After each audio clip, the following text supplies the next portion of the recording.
Welcome viewers. On behalf of Iravati Research and Communication Center, this is your host, Pratim Ranjan Bose. Today we will discuss politics with Sajjan Kumar. Sajjan is a well-known political scientist and author. Sajjan, what is the impact of Ram Mandir Pran Pratishtha on 2024 election and the Indian politics? Before you start, I am giving you my views. It has changed Indian politics for quite some time or forever, whichever is true. Indian or Indic nationalism or Hindu nationalism, whichever way you prefer to. I know my personal preference is Indian nationalism or Indic nationalism. Now, that will be the main plank.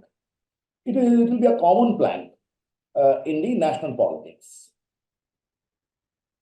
It means this will eventually end.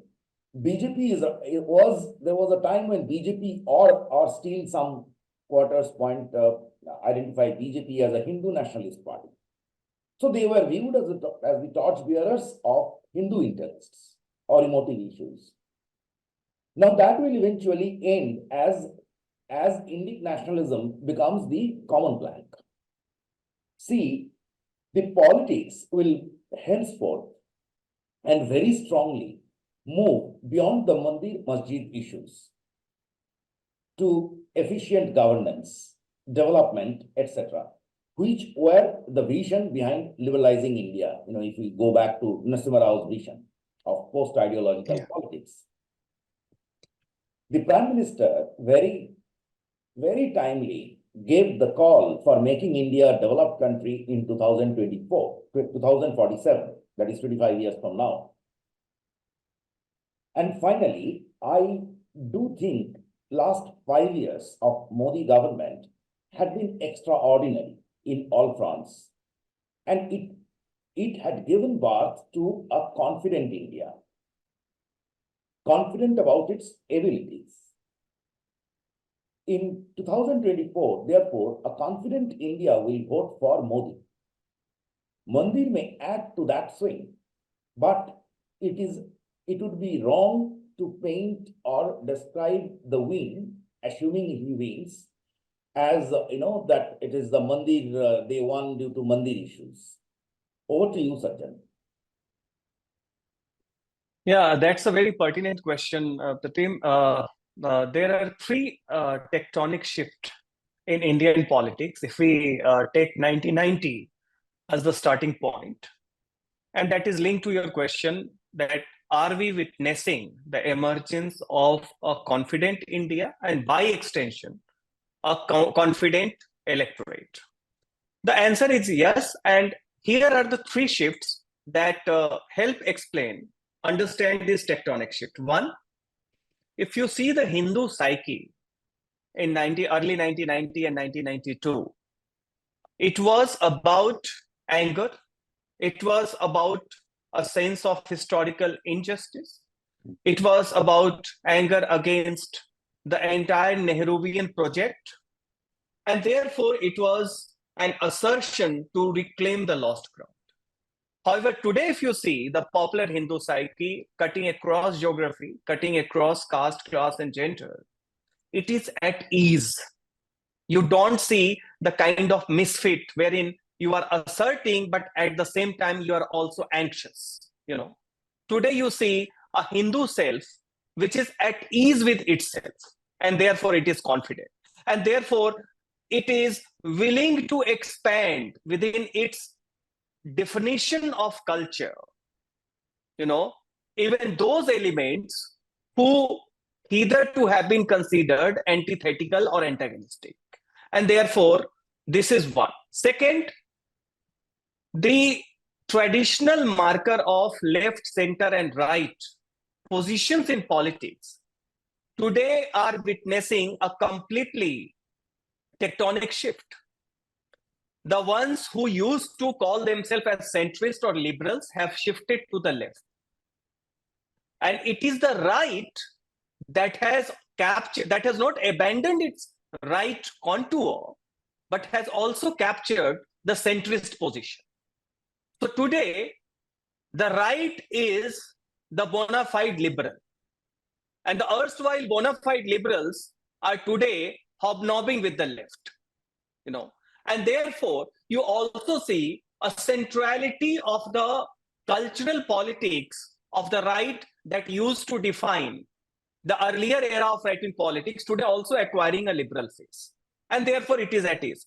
And third and most importantly, mind it, the old binary and that we have been witnessing with the emergence of left, an artificial, erroneous binary between a cultural and material politics, as if they are incommensurable. They cannot fuse together. What we are witnessing today, why we are witnessing a confident India and confident voter and a confident Hindu self? Because today the cultural and material are deeply embedded into each other. And Ram Temple is just a symbol of that grand fusion of the cultural and material together. Ram Rajya is not just about cultural and religious assertion.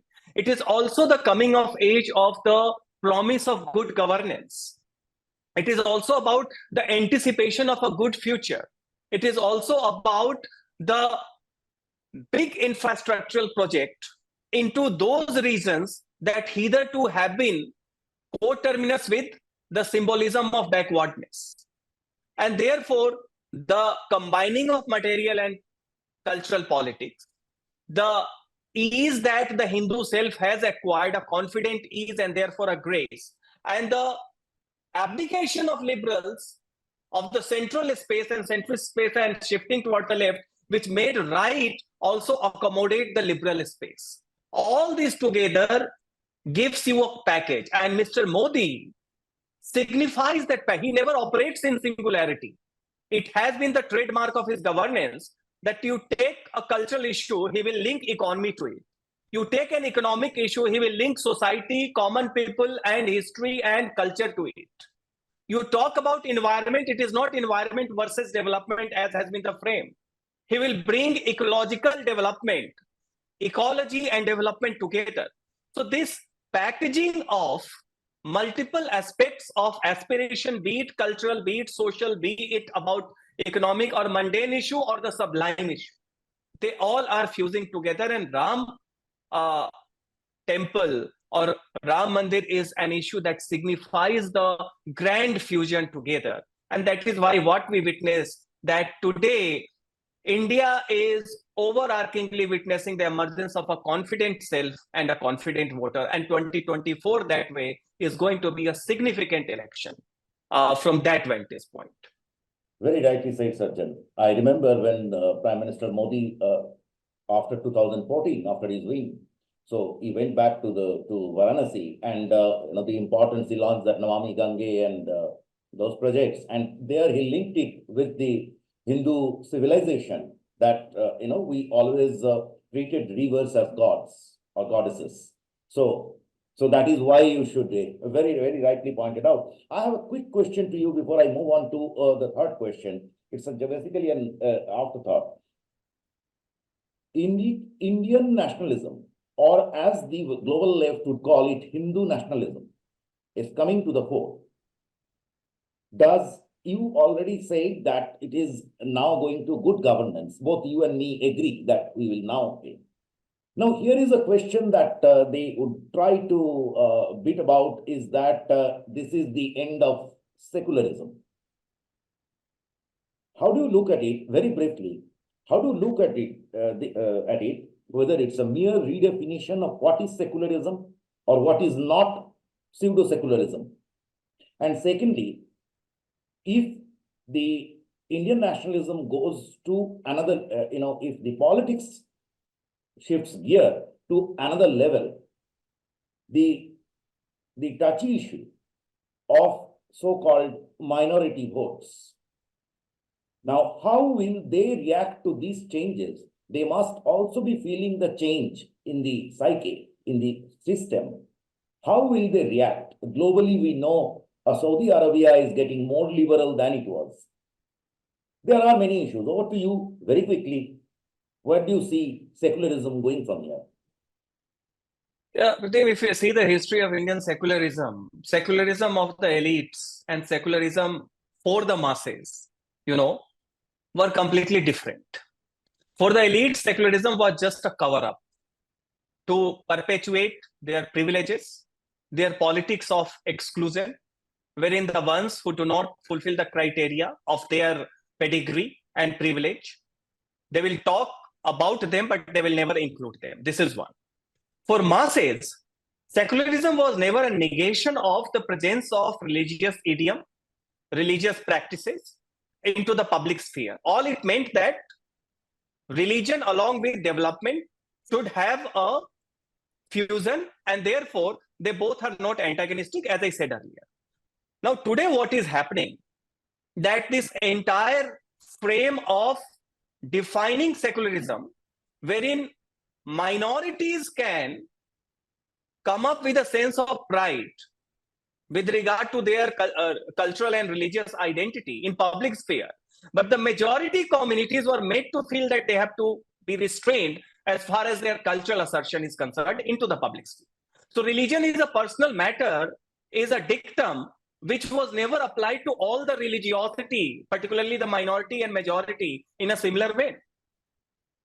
Religion was supposed to be a personal matter for the larger Hindu identity. Now today, what is happening that even the larger Hindu identity is also embracing public religiosity along with, without marginalizing the non-religious and material politics. So that is why today we are witnessing the marginalization of elites' notion of secularism and the centrality of the masses' notion of secularism, which has been there. Even if you see the old Congress, there used to be the proponent of such idea of fusing religion and material politics together to bring larger harmony. This is one. Congress was an Indian nationalist party. Congress, their symbol was cow. Yeah, exactly. What is the greater proof that they aligned? That it is unfortunate that they left space vacant, and they are not exactly to go back there. Instead, instead they are embracing a completely contrarian view. I don't know why. Exactly. It's just for the name of it's Congress, but it seems the body polity of Congress, the soul is someone else. But more important, the next part of your question, how do we see the response of the Muslim minority? And mind it, we call them minority, but India happens to be the second largest, Muslim, population-centric state.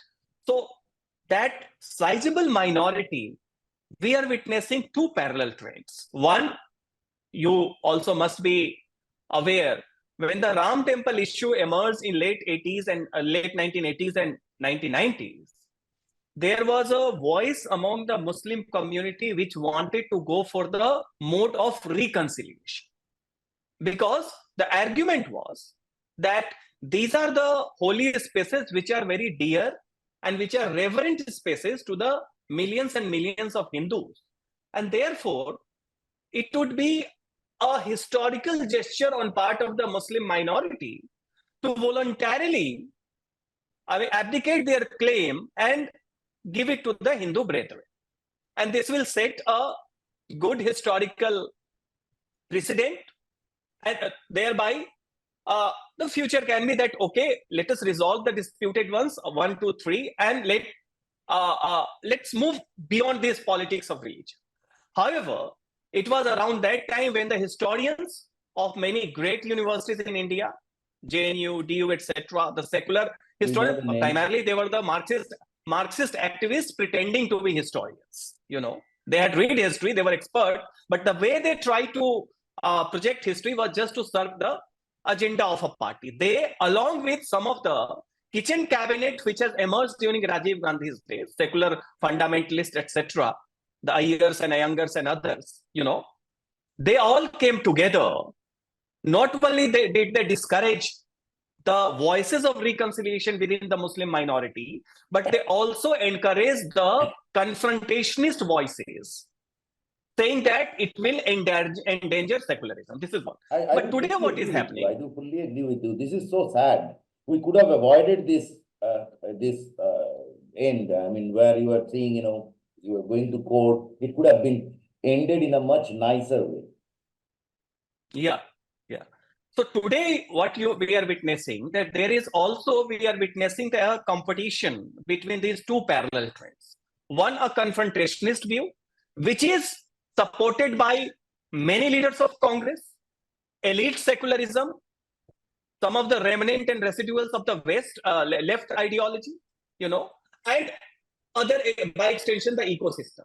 On the other hand, there are strong voices emerging among the Muslim community, which wants to resolve the issue by embracing the politics of reconciliation, because the new generation is also wants to be a part of the development story, the story of the confident India, and that is why you find more and more such Muslim voices emerging, and you can see their write-ups and everything, that the voice of reconciliation is something that is needed. It will set a very good precedent for the communal harmony. Denying reconciliation model and embracing confrontation model would go not only against the politics of secularism, but also against the Muslim minority, and that is why it is my hunch that in times to come, we are going to witness this very parallel fight between these two models of minority response, and the way India is unfolding into a confident self. I think we should not be surprised that reconciliatory model of Muslim politics start having edge vis-a-vis the confrontationist model that emerged in post-Shah or with Shahbano episode.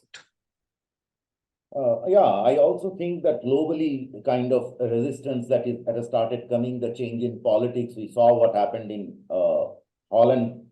The way things are evolving in Europe. So there is now a counter force, and finally, I think things will settle down. Yes, it will not be that easy, but yeah. Let's now move to the last question, and I'm sure it is your favorite question. You being from Bihar. Yeah.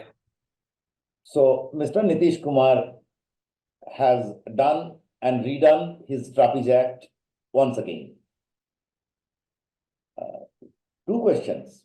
Mr. Nitish Kumar was known, and I was a fan of his, as Sushashan Kumar. He himself made us forget that tag. What happened, in last couple of years. So he is now running after his political ambition, which once upon a time was to be the prime minister of this country, or he still owns them, but he cannot get it. So he wants to stick around as the CM of Bihar. Two questions. One, where it is taking Bihar? And two, why he having some minority votes, minority not in terms of religion, but in terms of vote share, how could he keep dominating the Bihar politics for so long? This is like Mr. Deve Gowda becoming Prime Minister of India time and time and time again. How do you respond to that? Yeah, the first part of your question, where is it taking Bihar? Mind it, Nitish Kumar had, been given a historic mandate in 2005 to catapult Bihar from the clutch of perpetual backwardness. And I visited Bihar a couple of times at that point, and I saw the change that was coming. Exactly. And to embrace the developmental model, restore law and order, bring the confidence of the corporate and investors, restore kind of the models wherein it is a agrarian rich, resource rich, manpower rich state. And in the first 10 years, 2005 to 10, Nitish Kumar was certainly on the right track. You see the kind of developmental push Bihar had got. Be it the road networks, be it about electricity, law and order, and also investment. It's kind of, and that gave the Sushashan Kumar. But I think Bihar seems to be a cursed state, and today, when I see the fate of Uttar Pradesh, it is one state, and in our interaction with the corporate bodies in Mumbai and other places, the kind of massive interest the corporate sector and investors are having now in Uttar Pradesh, and in every part, I am saying, be it Purvanchal, Awadh, Bundelkhand, when you look at Bihar, the current state, it's really a sad state. Uttar Pradesh, Sajjan, I'd like to add just one sentence here. Uttar Pradesh and in eastern Uttar Pradesh, in places like Pratapgarh and all those places, just a couple of months ago or last year, I've been traveling with 20-something women. I mean, I was in a group and no one cares. It was 1 o'clock and they said, let's go to this place and that place, 1 o'clock at night. I cannot imagine UP where women are traveling at 1 o'clock at night or 12 o'clock at night. It is unthinkable. And the kind of, you have the expressways from the Taj Expressway to Lucknow Expressway to Purvanchal Expressway. If you drive continuously from Delhi up to the border of Bihar, Balia, you can drive in 12 to 14 hours. It's such a state. The connectivity, the number of airports, the number of investment, the number of new townships. Those who are not aware of the UP's geography will not know.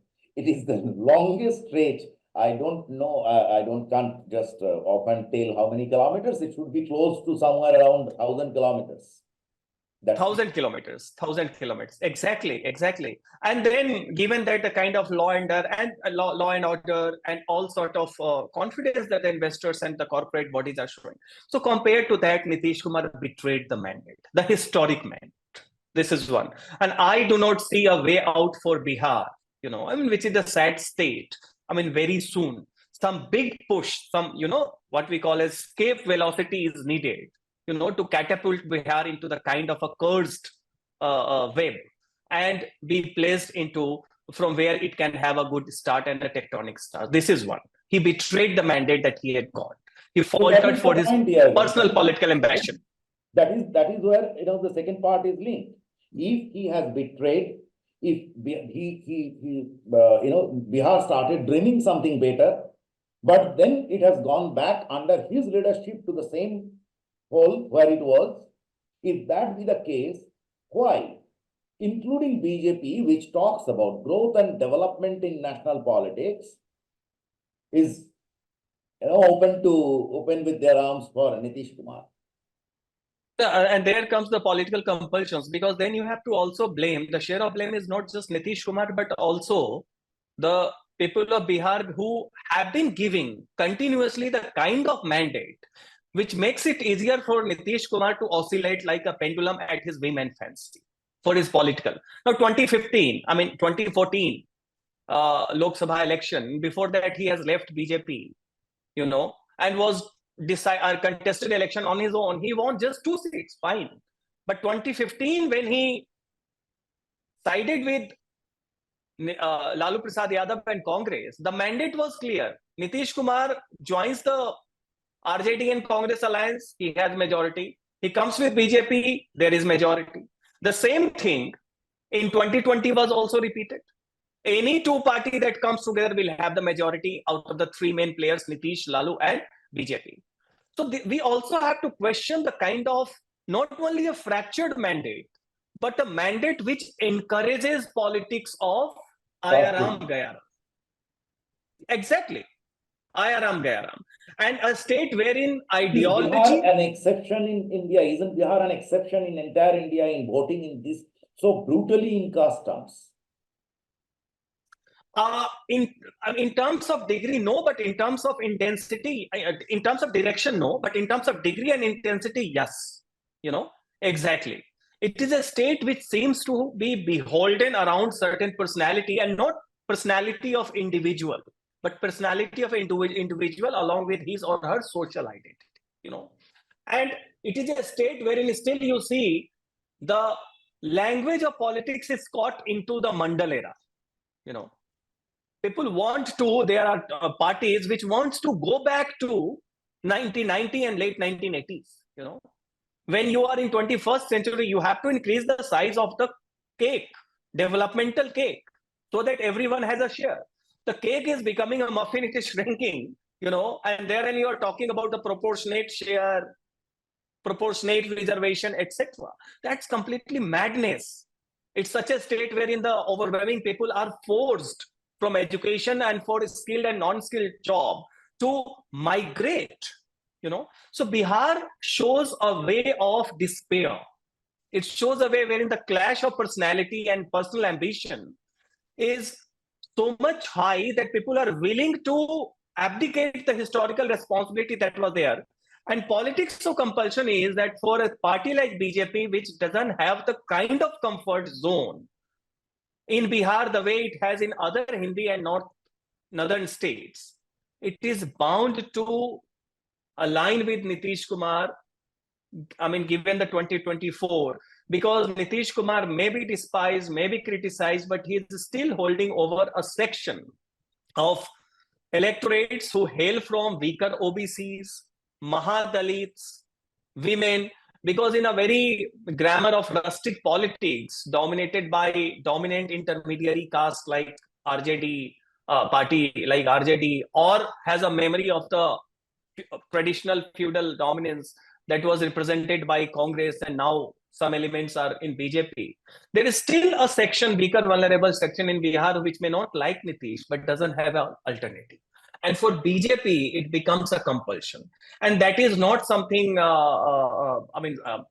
BJP may be electorally beneficiary of this alliance. But given the state of Bihar and kind of political compulsions that Bihar offers, even for a national party like BJP, which is completely changing the grammar of politics in other states, it reflects very sad about the state of Bihar today. So this is about, this is a pragmatism which also signifies a politics of despair, a politics of hopelessness. We would like to end this discussion at this note with a small spice. I'm coming from West Bengal, which is also a victim of politics of hopelessness. And we will discuss that sometime, but that every time we discuss that, we end up with more hopelessness, I believe. So thank you, sir. Exactly. It's nice listening to you. Thanks. Thank you. A pleasure always talking to you. Thank you.